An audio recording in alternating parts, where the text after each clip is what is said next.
இது ரொம்ப சீரியஸான ஒரு வழக்காக இது மாறுவதற்கு வாய்ப்பு இருக்குங்கிறதுனால தான் காங்கிரஸ் எல்லா இடங்கள்லயும் அமர்ந்து இதை ஒரு செய்தியாளர் சந்திப்பாக நடத்தி கொண்டு போகிறார்கள். இந்த வழக்கில் கூடுதலாக அதீதமான கவனத்தை பிஜேபி செலுத்துது அப்படிங்கறத நம்ம சென்ட்ரல் மினிஸ்டர்ஸ் போடுற வீடியோல இருந்து பார்க்கலாம். இதனுடைய வரக்கூடிய நாட்கள் எப்படியெல்லாம் போவதற்கு வாய்ப்பு இருக்கு, இவங்க பேசுனதுல ஏதாவது தவறுகள் இருந்தாலும் நீங்க அதை கொஞ்சம் கரெக்ட் பண்ணி சொல்லலாம். இல்ல, ஒரே சிம்பிளான ஒரு லாஜிக், அதாவது சோனியா காந்தி, ராகுல் காந்தி, ஓரா இவங்க எல்லாருக்குமே, அதாவது யங் இந்தியால இருக்கக்கூடிய ஷேர் ஹோல்டர்ஸ் எல்லாத்துக்குமே பணம் கிடைச்சது. அவங்க 2000 கோடி 5000 கோடி நிறைய நம்பர்ஸ் நிறைய சொல்றாங்கன்னு வச்சுக்கோங்களேன். அது ரொம்ப கலர்ஃபுல்லா ரொம்ப கேட்சியா இருக்கும்ன்றக்கா அந்த நம்பர்ஸ் கூட வச்சுக்கலாம். ஆனா சிதம்பரம் அவர்கள் எழுப்பக்கூடிய கேள்வி, அதுக்கான கேள்விக்கான பதில் தான் ரொம்ப ரொம்ப முக்கியம். இந்த பணம் வந்ததுன்னு சொன்னாங்கல்ல, அதை வச்சுக்கிட்டு ராகுல் காந்தியோ சோனியா காந்தியோ அதை பயன்படுத்தி வேற எதுவும் சொத்து வாங்கினாங்களா, இல்ல அதை பயன்படுத்தி முறையடா ஒரு இல்லீகலான ஒரு டிரான்சாக்சன் எதுக்கு சார் நடக்கணும்? ஒரு சொத்து சேர்க்கணும், பெரிய ஒரு அமௌண்ட்டை தேர்த்தணும் அப்படின்றதுக்காக தான் நடக்கும், இல்ல அவங்களுக்கான ஃபியூச்சரை செக்யூர் பண்றதுக்கான விஷயங்களுக்காக நடக்கணும் அப்படின்றதுக்காக தான். ஆனா சிதம்பரம் அவர்கள் அடிக்கோடு காட்டக்கூடிய விஷயம், இங்க அந்த மாதிரியான இல்லீகல் டிரான்சாக்சனோ இல்ல டிரான்சாக்சனே நடக்கலன்னு சொல்றாரு அவரு. இந்த பணத்தை வச்சு சோனியா காந்தியும் ராகுல் காந்தியும் தனிப்பட்ட முறையில அவங்க பலன் அடைஞ்சாங்க அப்படின்றதுக்கான எந்த ஆதாரத்தையும் அமலாக்கத்துறை, நானும் அந்த சார்ஜ் ஷீட்ல இருக்கக்கூடிய அடிப்படையான விஷயங்கள் மட்டும் பார்க்க முடிஞ்சது. 25ஆம் தேதி கோர்ட்டுக்கு வந்ததுக்கு அப்புறம் தான் நமக்கு ரொம்ப முழுமையான விவரங்கள்லாம் தெரியும், என்னென்னலாம் சொல்லியிருக்காங்கன்னு. யாருமே இந்த பணத்தை வச்சு நேஷனல் ஹெரால்டு கேஸ்ல அந்த சொத்துக்களை வச்சு நிலமோ ரியல் எஸ்டேட்டாவோ ஏதோ வச்சு சோனியா காந்தி ராகுல் காந்தி இதெல்லாம் பண்ணாங்க அப்படின்றது சொல்லவே இல்லை. ஆனா அப்படி சொல்லாம இருக்கும் போதே பிஜேபி தலைவர்கள் இவங்க ரெண்டு பேரையுமே இதுல என்னன்னா டிஃபர் ஆகுறாங்க. இந்த கேஸ போட்டது சுப்பிரமணியன் சுவாமி தான். நீங்க அவரோட ட்விட்ஸ் எல்லாம் போய் பாருங்களேன். மோடி அரசாங்கம் இதுல எதுவுமே பண்ணவே இல்லை, முழுக்க முழுக்க பண்ணது சுப்பிரமணிய சுவாமி ஆகிய தனிப்பட்ட நான் தான் பண்ணியிருக்கிறேன், என்னுடைய கேஸ் தான் நடக்குது அப்படின்னு அவர் கடுமையான முறையில சாடிக்கிட்டு இருக்காரு. நீங்க வேணாலும் யாரு வேணாலும் சந்தேகம் வந்தாலும் போய் பாருங்க. ஆமாமா.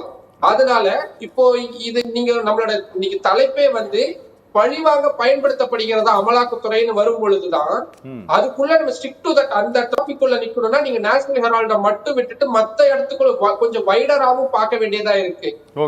கடந்த டிசம்பர் மாசம் டெல்லி எலெக்ஷன்ஸ்க்கு முன்னாடி இப்போ மாநில அமைச்சரா இருக்கக்கூடிய அப்போ எம்பியா இருந்த பரமேஸ்வர் வர்மாக்கு எகென்ஸ்டா ஆம் ஆத்மி போய் அமலாக்கத்துறையில ஒரு கம்ப்ளைண்ட் ஃபைல் பண்றாங்க. என்னன்னு, மக்களுக்கு 1100 ரூபாய் பணம் கொடுத்துட்டு இருக்கிறாரு, அவரோட வீட்டுல போய் ரைட் பண்ணீங்கன்னா நிறைய பணம் கிடைக்கும் அப்படின்ட்டு ஒரு புகார் கிடைக்குது. புகார் தராங்க அப்படின்னா அமலாக்கத்துறை அடிப்படையான வேலை உடனடியா அவங்க வேலை செய்வாங்க. செந்தில் பாலாஜி விவகாரத்துக்கு நிறைய உதாரணங்கள் நம்மளால சொல்ல முடியும். சத்தீஸ்கர் எலெக்ஷனுக்கு நான் நேர்ல போயிருந்தேன். அங்க அந்த மகாதேவ் ஆப் சம்பந்தமான விஷயம் எல்லாம் பூபேஷ் பாகலுக்கு எகென்ஸ்டா வந்த பொழுது இம்மீடியட்டா ஆக்ஷன் எடுத்தாங்க அமலாக்கத்துறை. அப்போ பாரதிய ஜனதா கட்சியினருக்கு எதிராக கொடுக்கக்கூடிய புகார்கள் மீது எந்த அளவுக்கு அமலாக்கத்துறை, அதான் சொன்னல, இது வெறும் நீங்க நேஷனல் ஹெரால்டு அப்படின்ற மாதிரியான விஷயங்களோட மட்டும் பொருத்தி பார்க்காம அமலாக்கத்துறையுடைய செயல்பாடுகளை ரொம்ப வெளிப்படையாகவும் பார்க்க வேண்டியதா இருக்கு. வெஸ்ட் பெங்கால்ல இருக்கக்கூடிய ஒரு முன்னாள் அதிகாரி ஒருத்தர் சம்பந்தமான கேஸ்ல ஆர்டிகல் 32 பயன்படுத்துறாங்க. யாரு? அமலாக்கத்துறை. என்னன்னு கேட்டு அந்த மாநிலத்திலிருந்து டெல்லிக்கு கேஸ மாத்தணும்னு ஆர்டிகல் 32 போட்டு கேக்குறாங்க. 32 யாரு போடுவாங்க? அடிப்படை உரிமை பாதிக்கப்படுது அப்படின்னு கேட்டு பொதுமக்களோ இல்ல யாராவது ஒருத்தவங்க போய் கேஸ் ஃபைல் பண்றதா ஆர்டிகல் 32. சுப்ரீம் கோர்ட் கடுமையா கடுப்பாகிறாங்க. ஒரு மத்தவங்களுடைய அடிப்படை உரிமைகளை நீங்க கவனம் செலுத்தணும் அப்படின்றத அமலாக்கத்துறைக்கு எகென்ஸ்டா சுப்ரீம் கோர்ட். நான் ஏன் மீண்டும் சுப்ரீம் கோர்ட்டை கோட் பண்ணி பேசுறேன்னா, நம்ம ஒரு மாதிரி சேஃபர் ஜோன்ல இருக்க வேண்டியதா இருக்கு. ஏன்னா நம்ம உடனே ஒரு முத்திரை குத்திடுவாங்க, ஒரு கட்சி சார்ந்த முத்திரை குத்திடுவாங்க. அமலாக்கத்துறையுடைய செயல்பாடுகளே விடுதலை பட்சமா இருக்குது.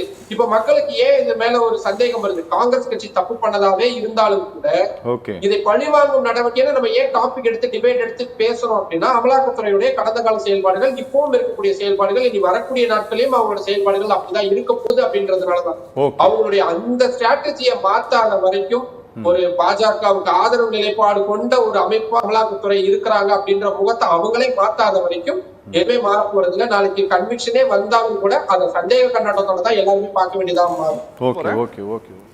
இல்ல, இது என்னன்னா, இது மீண்டும் ஒரு தேர்தல் நேரத்துல பயன்படுத்தக்கூடிய ஒரு ஆயுதமா மாறிட்டு வருது. ஏன்னா ஏற்கனவே அவங்க பெயில தான் இருக்கிறாங்க. சுப்ரீம் கோர்ட் எந்த ஸ்டாப்பேஜும் கொடுக்கல. விசாரணை தொடர்ச்சியா நடத்தலாம் அப்படின்றது ஏற்கனவே கிரீன் சிக்னல் கொடுத்துட்டாங்க. சோ அமலாக்கத்துறை ஒரு பக்கம் நடத்திக்கிட்டு இருக்கிறாங்க. ஆனா அதை தாண்டி பார்க்கும் பொழுது இந்த வழக்குடைய ஒவ்வொரு நகர்வுகளும், நீதிமன்றம் கொடுக்கக்கூடிய ஒவ்வொரு வார்த்தைகளும், நாளைக்கு சார்ஜ்ஷீட்ல 25ஆம் தேதி காக்னிசன்ஸ் எடுக்கும் பொழுது நீதிபதிகள் ஏதாவது ஒரு வார்த்தையை பயன்படுத்துறாங்க, இல்ல அமலாக்கத்துறையுடைய ஆவணங்கள்ல ஏதாவது சொல்றாங்க அப்படின்னா அதை பொலிட்டிக்கல் மைலேஜுக்காக பாரதிய ஜனதா கட்சி பயன்படுத்துவாங்க.